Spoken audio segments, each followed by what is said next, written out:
ആതുര സേവന രംഗത്ത് കഴിഞ്ഞ 5.5 പതിറ്റാണ്ടായി കർമ്മനിരതനായി രോഗികൾക്ക് സാന്ത്വനമായിരുന്ന Aluva Thenungal Padmashri professor doctor T. ജേക്കബിന്റെ സംസ്കാരം നടത്തി. 2014 രാഷ്ട്രം പത്മശ്രീ നൽകി ആദരിച്ചിരുന്നു.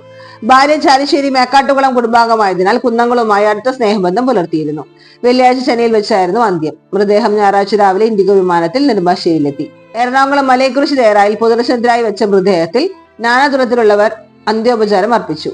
മലങ്കര യാക്കോബായ സഭയുടെ മെത്രോപൊളിറ്റൻ ട്രസ്റ്റി ജോസഫ് മാർ ഗ്രിഗോറിയോസ്, പാത്രിക്കീസ് ബാവയുടെ മുൻ മലങ്കര സെക്രട്ടറി തോമസ് മാർ തീമത്തിയോസ്, മലയക്കുറിശി ദേറാധിപൻ കുര്യാക്കോസ് മാർ ദിയസ്കറോസ്, മഞ്ഞടിക്കര ദേറാധിപൻ ഗീവർഗീസ് മോർ അത്താനാസിയോസ്, മാത്യൂസ് മോർ അന്തീമോസ് എന്നീ മെത്രോപൊളിത്തമാരും നിരവധി വൈദികരും സഹകാർമ്മിത്വം വഹിച്ചു.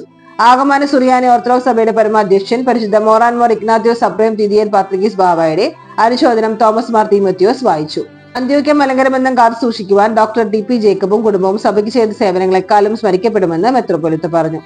മുൻ MLA സാജു പോൾ, അങ്കമാലി ഭദ്രസന സെക്രട്ടറി ഫാദർ വർഗീസ് കല്ലപ്പാറ, സഭാ ഭാരവാഹികൾ, വൈദികർ, സിസ്റ്റേഴ്സ്മാർ, സാംസ്കാരിക സാമൂഹ്യ രംഗത്തെ പ്രമുഖർ എന്നിവർ അന്ത്യോപചാരം അർപ്പിച്ചു.